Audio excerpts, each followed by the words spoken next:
Hi everyone, ഇന്ന് നമ്മൾ നോക്കാനായിട്ട് പോകുന്നത് ജൻ ജൻ കാ ചെഹര ഏക് എന്നുള്ള കവിതയാണ്. മുക്തിബോധ് ജിയാണ് ഈ ഒരു കവിത രചിച്ചിട്ടുള്ളത്. ഓക്കെ, അപ്പോൾ ജൻ ജൻ കാ ചെഹര ഏക് എന്ന് പറഞ്ഞാൽ എല്ലാ ജനങ്ങളുടെയും മുഖം ഒന്നാണ് എന്നാണ്. ചെഹര മുഖം.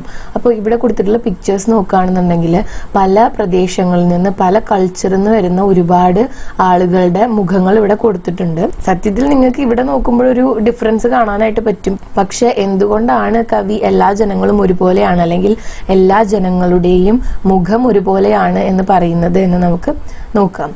चाहे जिस देश प्रांत पुर का हो जन जन का चेहरा एक. ദേശം എന്ന് പറഞ്ഞാൽ എന്താ? ദേശം. പ്രാന്ത് എന്ന് വെച്ചാൽ പ്രദേശം. അതുപോലെ തന്നെ പുർ എന്ന് വെച്ച് കഴിഞ്ഞാൽ ഏത് പട്ടണത്തിൽ നിന്നാണ് വരുന്നത്. പുർ എന്ന് പറഞ്ഞാൽ ഷെഹർ എന്നാണ് കൊടുത്തിട്ടുള്ളത്. ഓക്കെ, അപ്പം ചാഹെ ജിസ് ദേശ് പ്രാന്ത് പുർ കാ ഹോ ജൻ ജൻ കാ ചെഹര ഏക് എന്ന് വെച്ചാൽ കവി എന്താണ് പറയുന്നത്? ഏത് ദേശത്തിലെയോ ഏത് പ്രദേശത്തെയോ ഏത് പട്ടണത്തിലെയോ ആയിക്കോട്ടെ എല്ലാ ജനങ്ങളുടെയും മുഖം ഒന്നാണ് എന്നാണ് പറയുന്നത്. ഏഷ്യ की യൂറോप की അമേരിക്ക की ഗലിയോ की ധൂപ് ഏക്. അപ്പോൾ ഏഷ്യയിലെ ആയാലും യൂറോപ്പിലെ ആയാലും അമേരിക്കയിലെ ആയാലും അവിടുത്തെ എല്ലാം ഗലി എന്ന് പറഞ്ഞാൽ എന്താണ്? തെരുവുകൾ, സ്ട്രീറ്റ്സ്. അവിടുത്തെ ധൂപ്പ് എന്താ? വെയില് എന്ന് പറയുന്നത് ഒന്നാണ്. ഈ എല്ലാ സ്ഥലങ്ങളിലെയും അല്ലെങ്കിൽ ഈ കോണ്ടിനെന്റ്സിലെ ഒക്കെ വെയില് ഒന്നാണ് എന്നാണ് പറയുന്നത്. കഷ്ട ദുഃഖ സന്താപ് की चेहरों पर पड़ी हुई झुर्रियों का रूप एक. കഷ്ട ദുഃഖ സന്താപ് എന്ന് വെച്ചാൽ എല്ലാം എന്താണ്? കഷ്ടങ്ങളും ദുഃഖങ്ങളും. സന്താപ് എന്ന് വെച്ച് കഴിഞ്ഞാലും വിഷമം തന്നെയാണ് അർത്ഥം.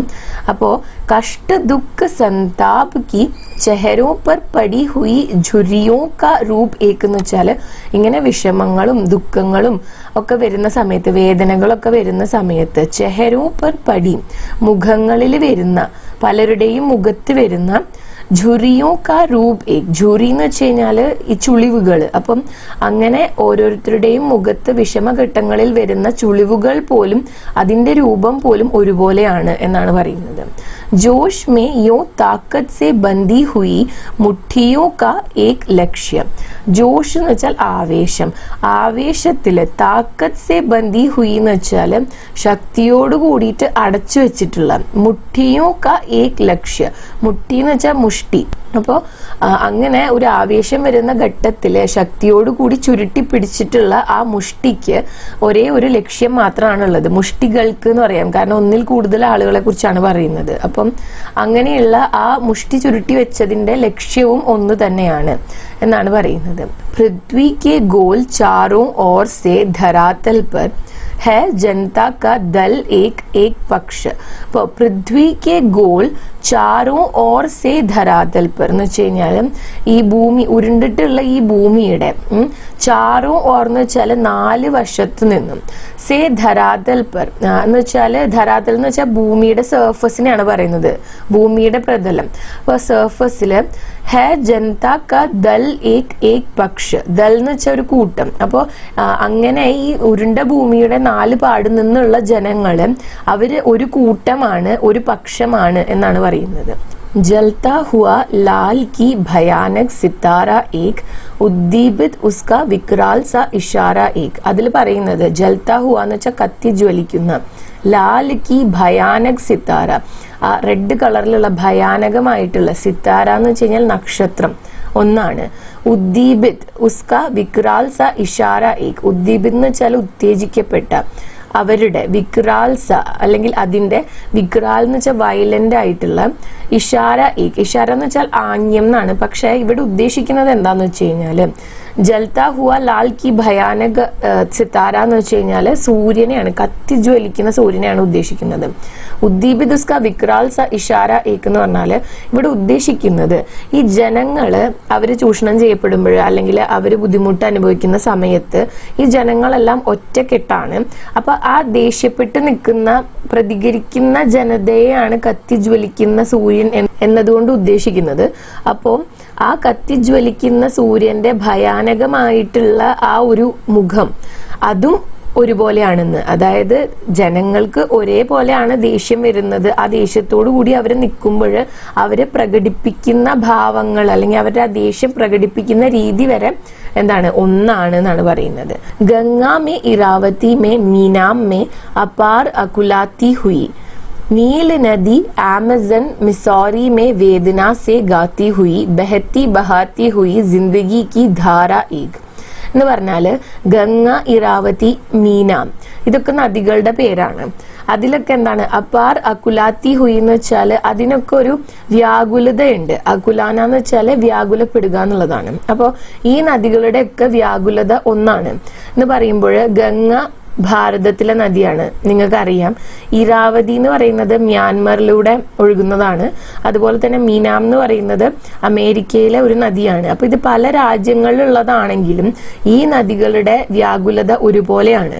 നീൽ നദി എന്ന് പറഞ്ഞു കഴിഞ്ഞാൽ നൈൽ റിവർ ആണ്. അപ്പം നീൽ നദി ആമസൺ മിസോറി മേ വേദന സെ ഗാത്തി ഹുയി. ഇനി അടുത്തതായിട്ട് പറയുന്നത് നൈലിലും അതുപോലെ തന്നെ ആമസണിലും മിസോറിയിലും ഇതിലൊക്കെ വേദന സെ ഗാത്തി ഹുയി ബഹത്തി ബഹാത്തി ഹുയി ജിന്ദഗി കി ധാരായിക്. അപ്പം ഈ 3 നദികളിലൂടെയും വേദന സെ ഗാത്തി ഹുയി എന്താണ്, വേദനിച്ചുകൊണ്ട് പാടുന്ന.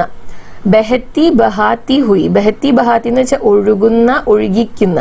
ജിന്ദഗി കി ധാര, ധാര എന്ന് വെച്ചാൽ ഒഴുക്ക്, ജീവന്റെ ഒഴുക്ക് ഒരുപോലെയാണ്. എന്ന് വെച്ചാൽ ലോകത്തിന്റെ പല ഭാഗങ്ങളിലായിട്ട് പലതരം ജനങ്ങൾ ഉണ്ട് എന്നുണ്ടെങ്കിലും അവരെല്ലാവരും മനുഷ്യരാണ്. അവര് ഫേസ് ചെയ്യുന്ന പ്രശ്നങ്ങൾ കുറെയൊക്കെ ഒരുപോലെ തന്നെയാണ്. അവര് എന്തെങ്കിലും ചൂഷണമോ മറ്റ് മോശമായിട്ടുള്ള കാര്യങ്ങളോ നേരിടുന്ന സമയത്ത് അവര് പ്രതികരിക്കുന്ന രീതി ഒരുപോലെയാണ്. അപ്പോൾ ഓരോ മനുഷ്യന്റെയും ജീവിതത്തിന്റെ ഗതിയും അതുപോലെ തന്നെ ഒഴുക്കും ഒക്കെ ഒരുപോലെയാണ്. മനുഷ്യരെല്ലാം ഒരുപോലെയാണ് എന്ന് നമുക്ക് ഒരു ബോധ്യം വരുത്തുന്ന രീതിയിലുള്ള ഒരു കവിതയാണിത്. അതുപോലെ തന്നെ ഇതിന്റെ തൊട്ട് മുന്നത്തെ സ്റ്റാൻസയിൽ പറയുകയാണെന്നുണ്ടെങ്കിൽ മനുഷ്യര് ചൂഷണം ചെയ്യപ്പെടുമ്പോൾ അവര് ഭയാനകമായിട്ടുള്ളൊരു രൂപത്തിൽ പ്രതികരിക്കുമെന്നും ലോകത്തിലെ എല്ലാ ഭാഗത്തുള്ള ജനങ്ങളും അങ്ങനെ ചെയ്യുമെന്നും കാണിക്കുന്നുണ്ട്. അപ്പോൾ ലോകത്തിന്റെ നാനാഭാഗങ്ങളിലായിട്ട് പലതരം ക്ലൈമറ്റ് ഉണ്ടായിക്കോട്ടെ, പലതരം ജനങ്ങൾ ഉണ്ടായിക്കോട്ടെ, പക്ഷെ അറ്റ് ലാസ്റ്റ് എന്താണ് പറയുമ്പോൾ അവരെല്ലാം മനുഷ്യരാണ്. അവർക്ക് മനുഷ്യരുടേതായിട്ടുള്ള ദുഃഖങ്ങളും വിഷമങ്ങളൊക്കെ ഉണ്ടായിരിക്കും. അങ്ങനെ ഉണ്ടാവുന്ന സമയത്ത് അവരുടെ മുഖത്ത് വരുന്ന ഭാവങ്ങൾ ഒരുപോലെയാണ്. അതുപോലെ തന്നെ ചൂഷണം നേരിടുന്ന സമയത്ത് അവർ പ്രതികരിക്കുന്ന രീതി ഒരുപോലെയാണ്. ഈ ഭൂമിയുടെ പല ഭാഗത്തായിട്ട് പലതരം നദികളൊക്കെ ഒഴുകുന്നുണ്ട്. അവയിലെ ഒഴുക്കും അവയുടെ വേദനയും എല്ലാം ഒരുപോലെയാണ് എന്ന് ആണ് പറഞ്ഞു വെക്കുന്നത്. അപ്പോൾ ഇത് കുറച്ചിങ്ങനെ കോംപ്ലിക്കേറ്റഡ് ആണ്, വായിക്കുമ്പോൾ നിങ്ങൾക്ക് മനസ്സിലാവാനായിട്ട് ബുദ്ധിമുട്ടാവും എന്ന് എനിക്കറിയാം. അതുകൊണ്ടാണ് ലാസ്റ്റ് ഒന്നും കൂടെ ഒന്ന് സമ്മറൈസ് ചെയ്തിട്ട് അത് പറയുന്നത്. അല്ലാണ്ട് സ്റ്റാൻസ വൈസ് ഇങ്ങനെ പറയുമ്പോൾ തമ്മിൽ ചിലപ്പോൾ ഒരു കണക്ഷൻ കിട്ടാത്ത പോലെ ഫീൽ ചെയ്യാം. അപ്പോൾ വീഡിയോ വൈൻഡപ്പ് ചെയ്യുന്നതിന് മുൻപായിട്ട് ജസ്റ്റ് കവിനെ കുറിച്ച് കൊടുത്തിട്ടുള്ള ഡീറ്റെയിൽസ് ഒന്ന് നോക്കാം. മുക്തിബോധ്, ജന്മ 13 നവംബർ 1917, മൃത്യു 11 സിതംബർ 1964. അപ്പോൾ 13th നവംബർ 1917 അദ്ദേഹം ജനിച്ചത്. 11th സെപ്റ്റംബർ 1964 അദ്ദേഹം അന്തരിച്ചു. അപ്പോൾ ഇവിടെ നിങ്ങൾ നോട്ട് ചെയ്യേണ്ട ഒരു മെയിൻ പോയിന്റ് ഇദ്ദേഹത്തിന്റെ പേര് എന്താണ് എന്നുള്ളതാണ്. അപ്പോൾ ഇദ്ദേഹത്തിന്റെ ഫുൾ നെയിം എന്ന് പറയുന്നത് ഗജാനൻ മാധവ് മുക്തിബോധ് എന്നാണ്. അദ്ദേഹം ഹിന്ദി സാഹിത്യത്തിലെ പ്രഗതിശീൽ കാവ്യധാര കെ പ്രതിനിധി കവി ഹെ. പ്രഗതിശീൽ കാവ്യധാര എന്ന് വെച്ചാൽ പ്രോഗ്രസീവ് ആയിട്ടുള്ള റൈറ്റിംഗ്, പ്രോഗ്രസീവ് ആയിട്ടുള്ള കാവ്യശൈലിയിൽ അല്ലെങ്കിൽ പ്രോഗ്രസീവ് ലിറ്ററേച്ചറിലെ ഒരു പ്രതിനിധി കവി എന്ന് വെച്ചാൽ അതിൻ്റെ ഒരു മെയിൻ റെപ്രസെൻറ്റേറ്റീവ് ആയിരുന്നു. അതായത് അദ്ദേഹം ആ ഒരു കവിതാ രീതിയിൽ ഫേമസ് ആയിട്ടുള്ള ഒരു വ്യക്തിയായിരുന്നു. ഉൻക ജന്മ മധ്യപ്രദേശ് മേ ഹുവ. അദ്ദേഹം മധ്യപ്രദേശിലാണ് ജനിച്ചത്. പിന്നീട് അദ്ദേഹത്തിന്റെ കുറച്ച് കൃതികളുടെ പേരാണ് കൊടുത്തിട്ടുള്ളത്. ചാന്ദ് കാ മുഹ് ടേഡാ ഹെ, ഭൂരി ഭൂരി ഖാക് ധൂൽ, കാഠ് കാ സപ്ന, ഏക് സാഹിത്യ കി ഡയറി തുടങ്ങിയവ. അപ്പോൾ ഇന്നത്തെ വീഡിയോ ഇത്രയും ഉണ്ടായിരുന്നുള്ളൂ. ഈ വീഡിയോ നിങ്ങൾക്ക് യൂസ്ഫുൾ ആയിട്ടുണ്ടാവുമെന്ന് കരുതുന്നു. യൂസ്ഫുൾ ആയിട്ടുണ്ടെങ്കിൽ വീഡിയോ ലൈക്ക് ചെയ്യുക, ഷെയർ ചെയ്യുക, ചാനൽ സബ്സ്ക്രൈബ് ചെയ്യുക. അതുപോലെ തന്നെ നിങ്ങളുടെ സജഷൻസ് ആൻഡ് കോമെന്റ്സിൽ എഴുതി അറിയിക്കുക കേട്ടോ. Thanks for watching the video.